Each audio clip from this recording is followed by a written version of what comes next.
निष्पक्ष निर्भीक जन क्रांति का पक्षधर एक सैलाब, बिना डरे जनता की हक की आवाज मेट्रो टुडे लाइव पर फॉलो एवं सब्सक्राइब करें।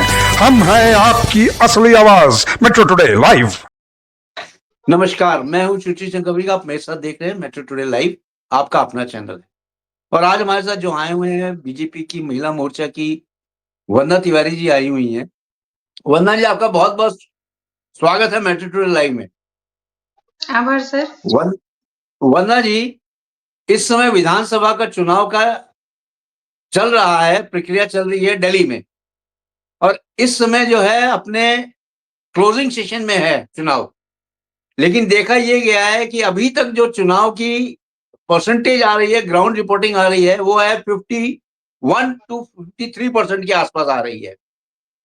कम वोटिंग हुई है, लोग आए हैं, घर से निकल के आए हैं, लेकिन ये एक तरह से ऐसा लग रहा है कि सत्ता चेंज के मूड में वहां की जनता है। हो सकता है यह आकलन गलत हो, क्योंकि फोर्थ टाइम भी हो सकता है आम आदमी पार्टी के केजरीवाल साहब वापस रिपीट करें। ये कुछ संभावना भी हो सकती, क्योंकि पहले तो ये त्रिकोणीय मुकाबला था, आम आदमी पार्टी, बीजेपी और कांग्रेस में। लेकिन ग्राउंड रिपोर्टिंग से ये देखा गया है कि कांग्रेस कहीं भी नजर नहीं आ रही है। ये अब डायरेक्ट फाइट है आम आदमी पार्टी और बीजेपी में। लेकिन विधानसभा का चुनाव बहुत ही दिलचस्प हो गया है और दिलचस्प मोड़ पे है, और अगर जो रिजल्ट आएंगे वो भी बहुत चौंकाने वाले आएंगे। आपका इस पे क्या कहना है? बीजेपी के फंडर्स पे, फंडामेंटल राइट्स पे जो वो लड़ रहे हैं, आपका क्या कहना है इस पे, बताएं।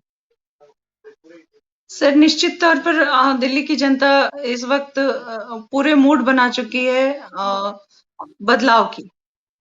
जी। और मैं ये बदलाव का जो स्रोत है, जो लाइन जो जा रहा है, लाइन अप हो रही है, वो बीजेपी की तरफ ही जा रही है। सर, लोगों को मोदी जी के कार्यकलाप पर पूरा भरोसा है। मोदी जी ने अभी तक कभी भी, कहीं भी, हमारी केंद्र में भी सरकार है सर, गुमराह करने वाली परिस्थितियां पैदा नहीं की जाती। आम आदमी पार्टी जो है वो लगातार झूठ का सहारा ले रही है, और सबसे हैरानी की बात तो ये है सर कि वो आज भी झूठ का सहारा ले रही है। अभी आतिशी जी के पीए के पास में 5 लाख रुपए बरामद हुए। सर, क्या उनके पीए की इतनी बड़ी सैलरी है? क्या वो पिकनिक मनाने जा रहे थे? मतलब चुनाव के वक्त, जिस वक्त वोटिंग चल रही हो और बूथ के आसपास उनका 5 लाख रुपए कैश उनके हाथ में बरामद होना, ये अपने आप में कुछ अंदेशा तो दिखाता है सर। आतिशी जी ने आरोप लगाए थे प्रवेश वर्मा जी पर, हमारे अध्यक्ष प्रवेश वर्मा जी पर आरोप लगाए थे, और लगातार केजरीवाल जी भी लगाते आ रहे हैं। सर, कहना ये है कि पहले अपने गिरेबान में झांक करके देखना चाहिए आम आदमी पार्टी को कि कितनी विशेषता, मतलब कितने लोगों से आप झूठ बुलवाएंगे सर। जो बिजली पानी फ्री की व्यवस्था, पहले तो ये फ्री का लॉलीपॉप है क्या सर? मतलब किसे गुमराह करते हैं? जनता क्यों मूर्ख बन जाती है, या क्यों मूर्खता की सीमा लांघ देती है, मुझे समझ में नहीं आता सर। फ्री जैसी कोई चीज ही नहीं होती। ये वही पैसे हैं, ये वही टैक्स है सर, जो टैक्स पेयर देते हैं। किसी के अपने जो प्रॉपर्टी है, किसी की अपने पिताजी की प्रॉपर्टी नहीं लगती सर। कोई भी नेता हो, फ्री का जो लॉलीपॉप देता है, उसे अपने आप में पहले इतना तो सक्षम होना चाहिए कि जो फ्री का वो बांट रहा है, वो अपने बलबूते पे बांटे, ना कि टैक्स पेयर के पैसे को वो लोगों में बांट दे सर। तो फ्री के तो कोई बात नहीं है। अब जिस तरह से इन लोगों ने गुमराह किया सर कि ये फ्री में लोगों को बिजली देंगे, पानी देंगे, लोगों को मोहल्ला क्लिनिक की व्यवस्था कराएंगे, बुजुर्गों को सम्मान निधि देंगे, महिलाओं को सम्मान निधि देंगे, प्लस इन्होंने अब एक और नया ड्रामा शुरू किया था बीच में सर, पंडितों के लिए। सर, आश्चर्य लगता है मुझे इस बात पे कि पंडितों के लिए सोच, हिंदुओं के लिए सोच इतनी देर से कैसे उभरती है सर? मतलब ये पूरी तरह से, क्या ऐसा नहीं लगता? आपके चैनल के माध्यम से मैं कहना चाहूंगी कि अगर हिंदू जागृत हैं तो उन्हें पूर्ण रूप से जागृत होना चाहिए सर। ऐसे मगरमच्छों से और ऐसे मगरमच्छ आंसुओं से बच के रहना चाहिए जो आतिशी जी बहाती हैं या केजरीवाल जी रोते हैं। सर किसी का मैंने अभी वीडियो क्लिप देखा था, मेरे पास पर्सनल आया था सर, किसी आम आदमी को पकड़ करके जबरदस्ती कोई पत्रकार मुंह में माइक घुसा करके पूछ रहा था केजरीवाल जी आ रहे हैं ना, तो उसने एक बहुत सटीक जवाब दिया कि केजरीवाल जी को तो अब दिखाई भी नहीं देना चाहिए सर, क्योंकि अगर उनके घर का राशन भी खत्म हो जाएगा तो उनका सिर्फ यही कहना होता है कि हमारा तो राशन भी मोदी जी ने खत्म कर दिया। सर इनका कहना सिर्फ इतना था, मुझे भी हंसी आ रही थी कि आरोप चाहे वो किसी भी सब्जेक्ट पे हो, किया किसने? मोदी ने। सर ये केजरीवाल जी का ये जुम्मा जुम्मा हमेशा से तकिया कलाम बन चुका है। सर प्रॉब्लम ये है कि जनता बहुत गुमराह हो चुकी है, बहुत गुमराह हो चुकी है। मुझे नहीं लगता कि अब जाकर के जनता गुमराह होने वाली है। बदलाव तो होगा सर, और बदलाव जिस परिस्थिति को पैदा कर रही है, वो निश्चित तौर पर बीजेपी की तरफ जा रही है। लेकिन सर आज भी उनके गुंडे जो अभी मारपीट हुआ सर, आपने देखा होगा, आपके पास भी क्लिपिंग आई होगी। सर उन्होंने जिस तरह इंसल्ट किया, मुझे बहुत दुख हो रहा है सर, मैं खेद प्रकट करती हूँ कि उसमें भाजपा का कोई धाराशायी नहीं हुआ सर। अगर उनकी लड़ाई भाजपा से थी, मैदानी तौर पे कांग्रेस से थी, या मैदानी तौर पे किसी और पार्टी से थी, या निर्दलीय से थी, तो उसमें किसी जनता को, लोगों को चोट नहीं पहुंचनी चाहिए थी। एक चलते फिरते इंसान को इतनी मार नहीं पड़नी चाहिए थी। उसे किसी पार्टी से लेना देना ही नहीं था जिसे इन गुंडों ने मारा। और सर ये तो पूरी की पूरी आम आदमी पार्टी, नाम बड़ा सोच के रखा सर। ये आम से कब लीची बन गए, कब ये आम से जामुन बन गए, कब ये आम से मतलब सहतूत बन गए, हमें आज तक समझ में नहीं आया। सर आम जैसी कोई बात नहीं है, क्योंकि केजरीवाल जी ने इतने बड़े बड़े दावे किए थे, मैं गाड़ी नहीं लूंगा, मैं बंगला नहीं लूंगा। ये सारे झोल जो है वो दिख रहे हैं सर, ये चुनाव पर असर डालने चाहिए। और अगर इस परिस्थिति के बाद भी सर वोटिंग का ये रेशियो है, तो मुझे दुख होगा कि लोग शायद छुट्टी के दिन पिकनिक मनाना पसंद करते हैं, लेकिन जिस 5 साल की गवर्नमेंट को घर पर चाय पर चर्चा करते हैं, मोहल्ले में चाय पर चर्चा करते हैं, अच्छा और बुरा बताते हैं, सर उसको बनाने में पूर्ण योगदान देना चाहिए, क्योंकि एक राष्ट्र पर्व के तौर पर उनको रखना चाहिए। सर ये एक दिन की बात नहीं होती है, सरकार किसी की भी बने 5 साल के लिए बनती है, और जैसे ही 5 साल के लिए बनती है सर, 5 साल में तो दुनिया इधर से उधर हो जाती है। तो सर ये फ्रीक और लॉलीपॉप से बेहतर होता है कि जिस एजुकेशन को मनीष सिसोदिया जी ने बोला था कि हम एजुकेशन का स्टैंडर्ड बढ़ा देंगे, सर मुझे हंसी आ रही है। आप, मेरी एक रिक्वेस्ट होगी कि आप सभी जाकर के एक बार वहां के एजुकेशन का लेवल देख लीजिए। सर उनका आईक्यू लेवल जिसका खराब हो, वो एजुकेशन लेवल क्या बढ़ाएगा? सर इतने सारे घोटालों में जिसका दिल लगेगा, वो किसी बच्चे को प्रखर बनाने में या किसी बच्चे को आगे बढ़ाने में क्यों योगदान देगा? सर मोहल्ला क्लिनिक के नाम पर भी आप चले जाइए सर। अभी कुछ दिन पहले एक वीडियो क्लिपिंग आई थी कि मोहल्ला क्लिनिक पे एक बुजुर्ग औरत है, महिला है, वो गई है मांगने के लिए कुछ नॉर्मल दवाइयां, सर पेट दर्द, सर दर्द और इस तरह की जो दवाइयां आदमी फर्स्ट एड के तौर पे रखता है घर।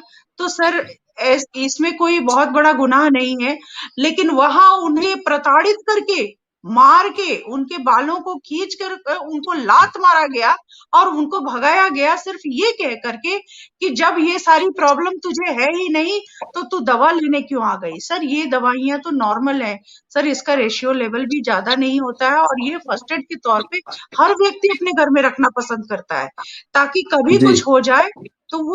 सर तो क्या है इनका मोहल्ला क्लिनिक, ये किस चीज का इलाज करते हैं? सर जब ये नॉर्मल दवाइयां नहीं दे सकते तो मैं इनसे क्या उम्मीद करूं कि ये मोहल्ला क्लिनिक में किसका इलाज कर रहे हैं? सर गुमराह होने के लिए और दिल्ली की जनता को तैयार नहीं होना चाहिए, ऐसी मेरी रिक्वेस्ट है। मैं तो अब नहीं जानती कि क्या वोटिंग है सर, लेकिन बदलाव का मूड तो बिल्कुल बन चुका है, और वो भाजपा के खेल में। ठीक है, वंदना जी हमारे साथ जुड़ चुके हैं कांग्रेस के मंडल अध्यक्ष कल्याण जी। कल्याण जी आपका बहुत बहुत स्वागत है मेट्रो टुडे लाइव में। धन्यवाद सर, थैंक यू। कल्याण जी विधानसभा का चुनाव 2025 हो रहा है दिल्ली में। अभी कुछ ही मिनटों के बाद ये खत्म हो जाएगा, यानी चुनाव संपन्न हो जाएगा। चुनाव बहुत ही आराम से हुआ है, बढ़िया तरीके से हुआ है, लेकिन परसेंटेज 52.3% के आसपास यहाँ पे वोटिंग हुई है। जी कल्याण जी, आपसे सीधा सवाल मेरा ये है कि क्या मोदी जी की गंगा में डुबकी लगाने से वोटर्स उनको वोट देंगे क्या? महाकुंभ में जो डुबकी लगाई है उन्होंने। देखिए, सबसे जी बड़ी बोले। बात ये है कि पहली बात तो आजकल चुनाव हो ही नहीं रहे। चुनाव जो प्रक्रिया और चुनाव जो हमारे संविधान के अनुसार चुनाव होते हैं, उसकी तो सारी धज्जियां या सारी एक जो लिमिट है सब खत्म हो गई है यहाँ पर। और आप जो कह रहे हैं कि मोदी जी ने गंगा में डुबकी लगा ली, तो डुबकी लगाने से वोट नहीं मिलते, और डुबकी लगाने से न कोई जीतता है न कोई हारता है। ये एक जी मोदी जी का पर्सनल मैटर है, उनकी आस्था है। वो देश के प्रधानमंत्री जरूर है, मगर गंगा में डुबकी प्रधानमंत्री ने एक मोदी लगा रहा है, या जिसे कहते हैं कि एक पर्सनल आदमी लगा रहा है, जो अपने आस्था के थ्रू लगा रहा है, तो उससे कोई मतलब नहीं है। मगर मुझे बड़ा दुख होता है कि यहाँ पर जिस तरह की सफाई दी जाती है और जिस तरह का चुनाव का एक माहौल जो क्रिएट किया जा रहा है, वो कतई नहीं लगता कि जनता अपने मताधिकार का उपभोग भी कर पा रही है। नहीं, क्योंकि वीडियोज ऐसे आ रहे हैं कि कुछ हमारी पार्टियां एक बसंत पंचमी के दिन कॉलोनियों में जाकर मदिरा और मांस उसकी पार्टियां करवाई जा रही है। और दूसरा ये है कि कल का एक वीडियो, ताजा वीडियो है, जो एक पार्टी आरोप लगा रही है और सबूत दे रही है, इलेक्शन जो चुनाव विभाग है उससे टाइम मांगा जा रहा है कि यहाँ पर घर घर में जाकर लोगों की उंगलियों पर शाही लगाकर पैसे बांटे जा रहे हैं। तो सर, ये कहाँ तक सत्य है और कहाँ तक असत्य है, मैं नहीं मानता। मैं किसी को दोषारोपण नहीं लगा रहा, मगर मैं ये मानता हूँ कि चुनाव चुनाव नहीं है। अब ये जनता का चुनाव नहीं रहा, ये सब जो है सत्ता का चुनाव रह गया। जिसके पास में इसमें कहावत है, माइट इज राइट, कि जिसके हाथ में लाठी है उसकी भैंस है। जिसके पास में सत्ता है उसकी पार्टी है और वो जीतेगी। तो ये चुनाव नहीं है, ये तो ये है कि ठीक है, आप धन बल से, लट बल से या साम दाम दंड भेद करके आप कुर्सियां हत्या ले और कुर्सियों को अपना ले। तो ये सारी की सारी चीजें, और जैसा अभी हमारी संसद में भी आवाज उठी थी कि 5 महीने में महाराष्ट्र में 70 लाख वोटर को जोड़ दिया गया, और वो 70 लाख वोटर कहाँ से पैदा हो गए 5 दिन में, जो एक स्टेट का आंकड़ा होता है जनसंख्या का। दिल्ली में 1.5 करोड़ जनसंख्या है, और दिल्ली में भी इसी तरह की धांधलियां चल रही है कि लोगों को पैसे बांटे जा रहे हैं, या फिर ये कि धमकियां बांटी जा रही है, या तो राजी से मान जाए या बेराजी से मान जाए, पैसा ले ले, पार्टी ले ले, दारू ले ले, मीट ले ले, या अन्य जो थ्रेड जो होती है। तो ये मैं मानता हूँ कि इलेक्शन फेयर नहीं है। जनता का एक मताधिकार का काम होता है, जनता 5 साल तक इंतजार करती है कि इस व्यक्ति ने हमारे लिए क्या किया और क्या नहीं किया। अब आगे हमको किसको चुनना है, कौन हमारे लिए अच्छा है, कौन हमारे लिए बुरा है। तो ये सारी लिमिटें खत्म हो चुकी है। हो सकता है शायद हमारी जो साथ हमारे बीजेपी की प्रवक्ता बैठी है, बहन बैठी है, ये मेरी बातों से सहमत नहीं हो, मगर मुझे ये लग रहा है कि अब चुनाव नहीं है, सिर्फ एक नाटक है जिसमें कोई जनता के हित की बात नहीं करता। कोई जनता का भला कैसे होगा, कहाँ से पैसा आएगा, कहाँ लगेगा, किसको कितना मिलेगा, कहाँ नौकरियां मिलेगी, महंगाई कहाँ कम होगी, और जनता किस तरह से सुरक्षित रहेगी, इन चीजों की कोई अहमियत नहीं है। न किसी ने इनके बारे में पूरे महीने भर में बात करी है, न किसी ने मीटिंग करी है। पीएम कल्याण के जी, एक दूसरे आरोपण किया है। जी जी, बोलिए बोलिए। कल्याण जी, जी कल्याण जी जी, आप सीधे सीधा दोषारोपण कर रहे हैं इलेक्शन कमीशन पे, जबकि बिल्कुल सर। इलेक्शन कमीशन बहुत फेयर करवा रही है इलेक्शन में कोई धांधली नहीं हो रही है। अभी तक कहीं भी न तो वोट कैप्चरिंग हुई है, न तो बूथ के ऊपर कोई हल्ला हुआ है। बहुत ही फेयर इलेक्शन चल रहा है। आप किस तरह नहीं से इलेक्शन कमीशन पे आरोप लगा रहे हैं, ये हमारे समझ में नहीं आ रहा है। बट देखिए, एक मैं चीज तो बहुत क्लियर है, आपको ये मैं त्रिकोणीय आपको विश्लेषण मुकाबला पहले था बीजेपी, मैं आम आपको आदमी पार्टी विश्लेषण दूंगा। और कांग्रेस के बीच, लेकिन अब अभी कांग्रेस नहीं कहीं लगा दिखाई दे रही है ग्राउंड पे।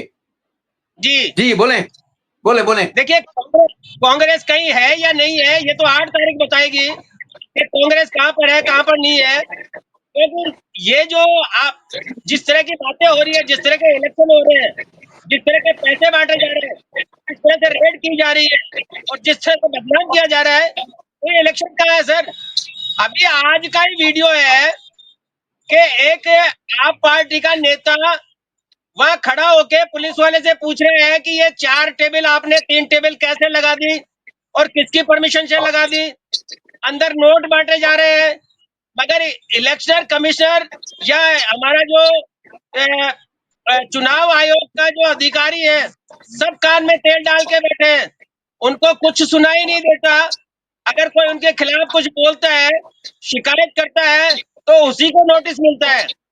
जैसा कि अभी मैं रिसेंटली बता दूं आपको कि केजरीवाल ने कहा था कि पानी में जहर आ रहा है, तो उसकी तहकीकात करने की बनिस्बत बजाय केजरीवाल को नोटिस दे दिया गया है हरियाणा गवर्नमेंट की तरफ से। तो ये कोई चुनाव है?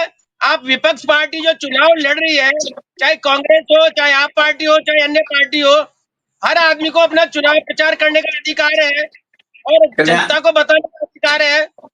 और आप उसको ये कि आप उसको गुमराह कर रहे हैं, नोटिस दिलवा रहे हैं, उसपे एफआईआर करवा रहे कल्याण हैं जी, ताकि वो कल्याण प्रचार नहीं जी कर जो सकते। कल्याण जी, केजरीवाल साहब ने जो ये बोला था कि पानी में जहर आ रहा है जमुना के पानी में, इससे पैनिक क्रिएट हो सकता था, वहां की जनता भयभीत हो सकती थी, इसलिए उनको नोटिस दिया गया। इसमें भी आप देखिए, दोषारोपण कर रहे हैं। जनता तो बहुत सारी चीजों से भयभीत हो सकती है। जनता तो बहुत सारी चीजों से भयभीत हो सकती है, मगर हर जगह हर टाइम पे इस तरह की जो एक्टिविटीज करना कि वहां पर एक सत्ताधारी पार्टी के साथ में पूरा अमला, पूरा प्रशासन, पूरे मुख्यमंत्री और अन्य गवर्नमेंटें भी लग जाना और अननेसेसरी किसी को ठीक, दबाने के लिए नोटिस दिया जाना, ये बहुत ही बुरी स्थिति है। क्योंकि मैं इससे ठीक है पहले कल्याण भी जी।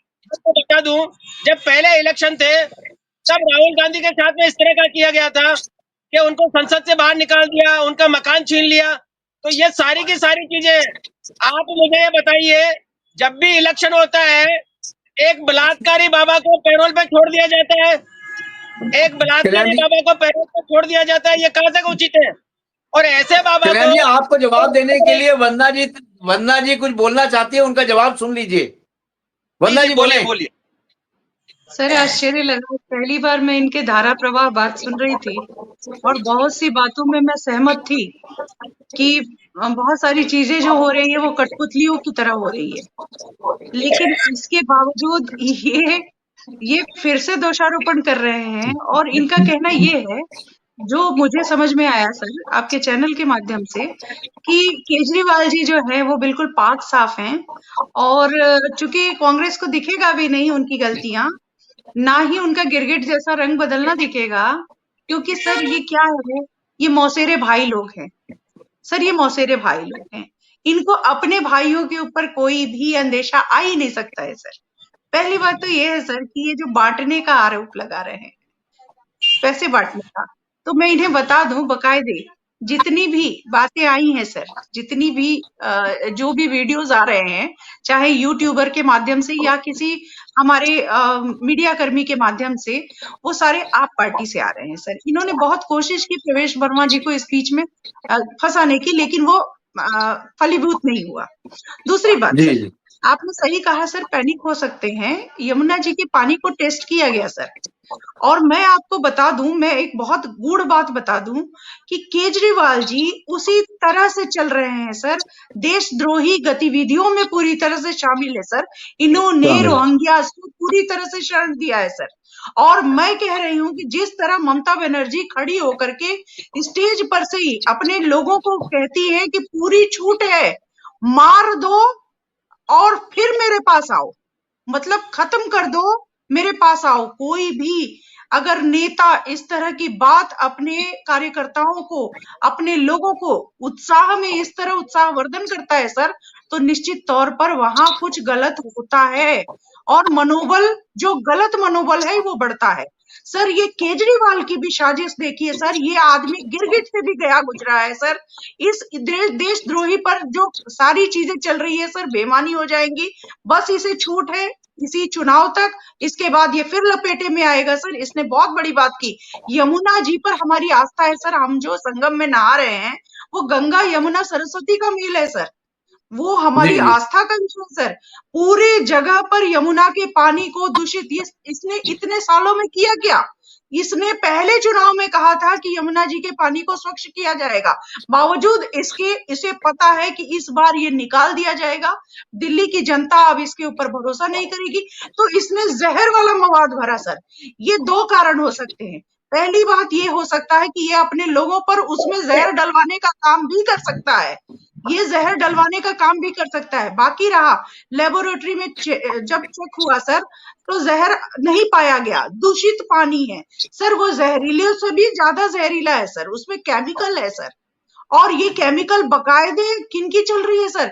ये जितने मुस्लिम्स लोग हैं, जितनी इनकी कंपनियां, कारखाने हैं, मवाद है, गराद है सर, जहां मवेशी काटे जाते हैं, जहां कत्लेआम होता है, वो सारी चीजें गंदगियां जा रही है सर। ये इनके नाक के नीचे हो रहा है सर, और इन्होंने कुछ भी गलत नहीं कहा सर। ये हो सकता है भविष्य में ये जहर डलवाने का काम भी कर सकते हैं, और ऐसे लोगों से सर बचना जरूरी है। मुझे लगता है कि इनके ऊपर कड़ी से कड़ी कार्रवाई जरूरी है, केंद्र सरकार इसको संज्ञान में ले। ये व्यक्ति यूं ही कुछ नहीं बोलता सर, ये व्यक्ति यूं ही नहीं बोलता। आपको याद होगा सर कि जब भी आगे ये भाषण देता था तो कहता था कि संजय सिंह को अब मोदी जी पकड़वाने वाले हैं, अब संजय सिंह के ऊपर पेशी होगी, उनको जब्त कर लिया जाएगा। सर अगले दिन संजय सिंह पकड़ा जाते हैं, यानी इसको पहले से पता होता है सर, ये जानता है कि अगला कदम क्या होने वाला है।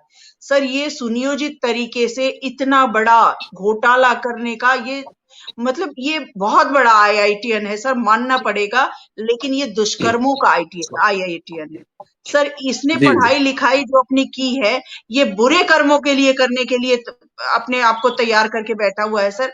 अगर इतना ही ज्ञान था तो उसको अगर 15 साल दिए ना, दिल्ली की जनता ने दिए सर। मुझे तो लगता है कि इनके सारे ज्ञान को, इनको यमुना के पानी को शुद्ध बनाने में करना चाहिए था सर। इन्होंने उसकी अशुद्धि को 73% और बढ़ा दिया सर, 73% और बढ़ा दिया सर। मैं फिर आज याद दिलाऊं सर, मीरा कुमार जी तक मैं बहुत कद्र करती हूँ सर। मीरा कुमार जी तक भी कम से कम 27% जो यमुना में दूषित चीजें चल रही थी, जिस पर वो एक्शन भी ले रही थी सर एज अ सीएम। मैं किसी पार्टी की बात नहीं करूंगी, एज अ सीएम एक्शन ले रही थी।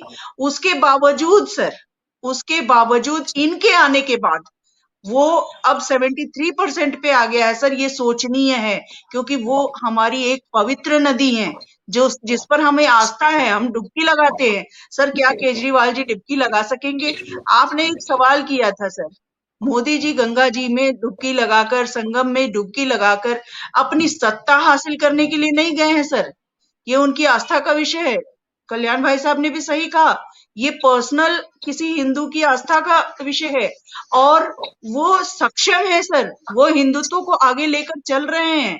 उन्हें किसी दिखावे की जरूरत नहीं है, उन्हें किसी झूठ फरेब की जरूरत नहीं है, और ना ही उन्हें लोगों को गुमराह करने की जरूरत है।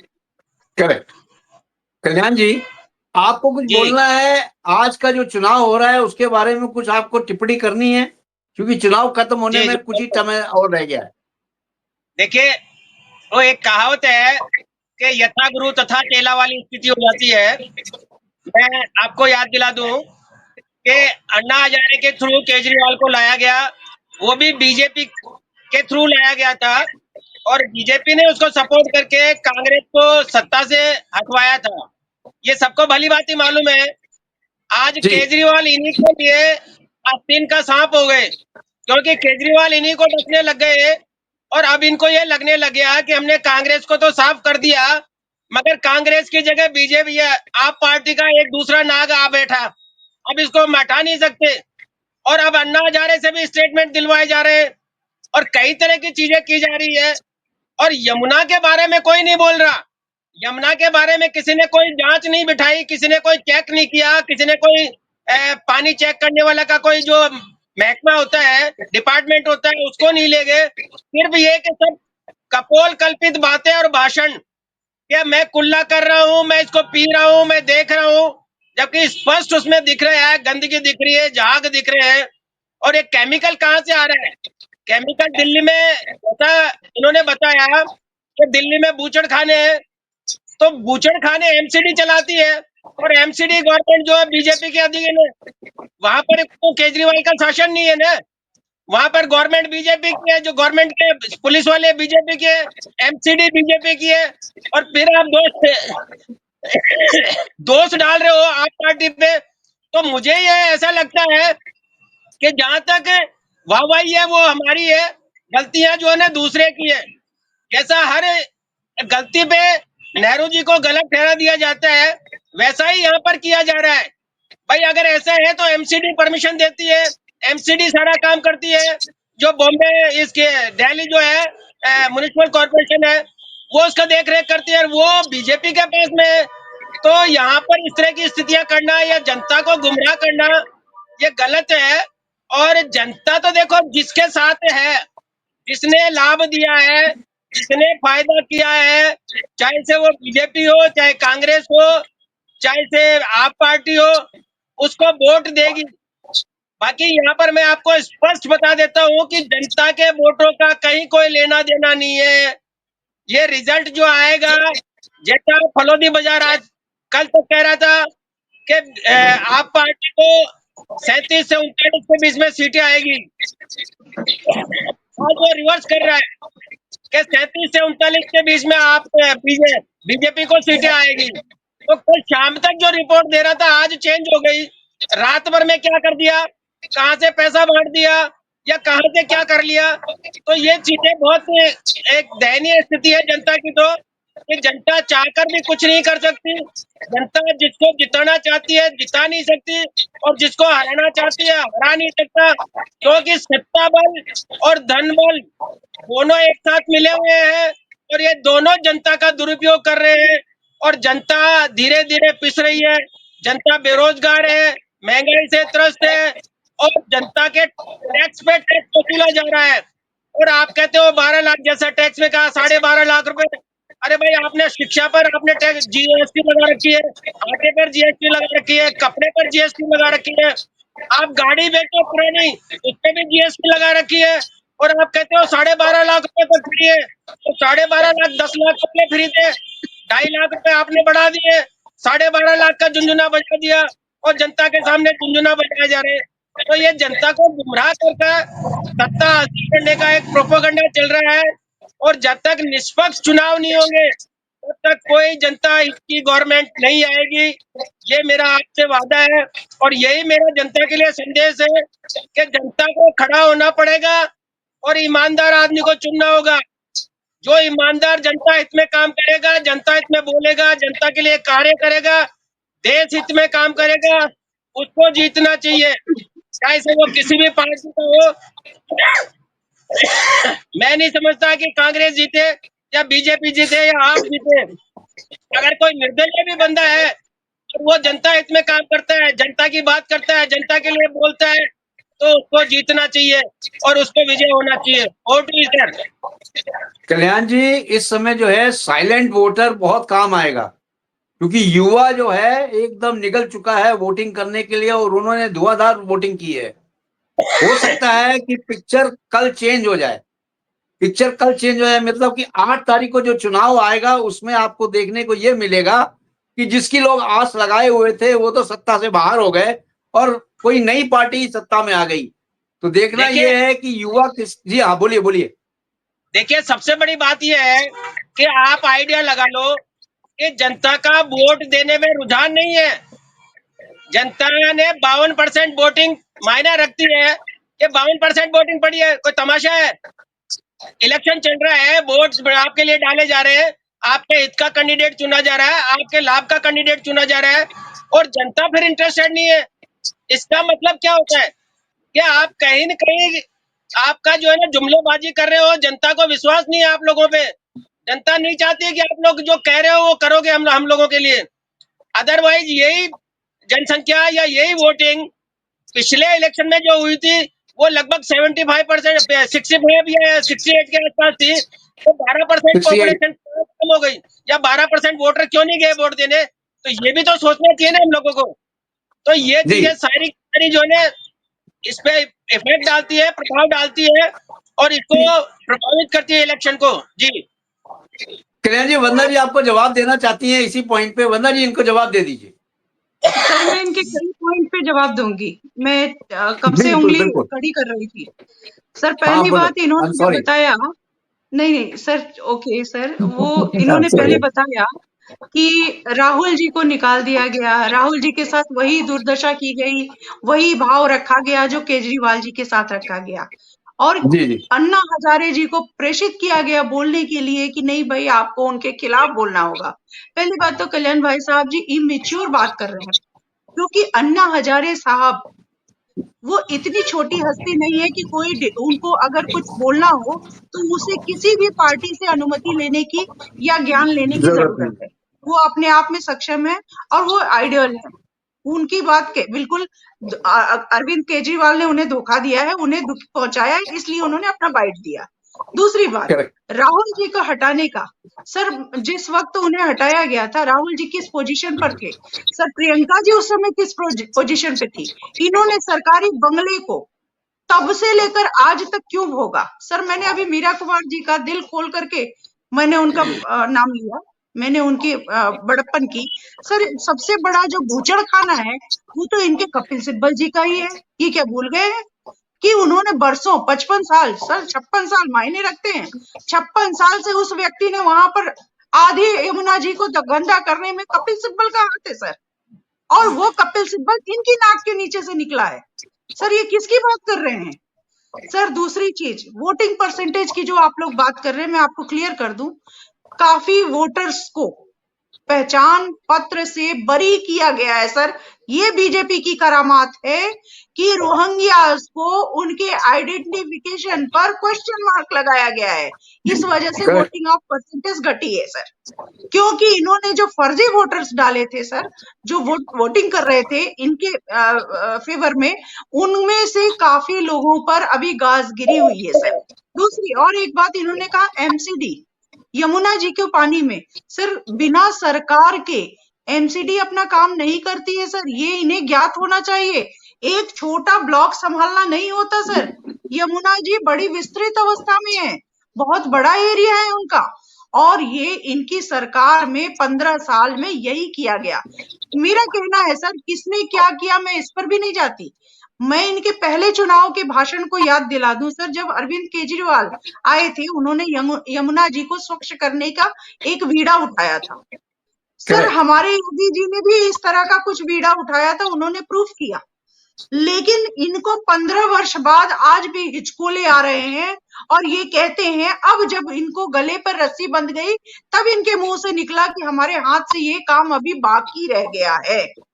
तो क्या आप लोगों को गुमराह से गुमराह 7% से 73% पर आने के लिए आप लोगों को 100% जब खराब हो जाएगा, दूषित हो जाएगा पानी, तब तक आप जहर बनाने की ही इसके लिए चेष्टा में लगे हुए हो और उसी जहर की आप बात कर रहे हो। सर मुझे लगता है मैंने कल्याण भाई साहब जी को हर चीज का जवाब दिया है। अगर कोई फिर भी छूट गया हो तो मुझे फिर से याद दिलाएंगे, आपके अगले डिबेट में मैं प्रस्तुत रहूंगी सर। राइट। कल्याण जी और वंदना जी, आपका बहुत बहुत थैंक यू, आभार व्यक्त करते हैं मेट्रो टुडे कि आप आए और विधानसभा के चुनाव के बारे में बोला। Thank you very much. जय हिंद, धन्यवाद सर। जय भारत। जय हिंद, जय जय भारत। हिंद, जय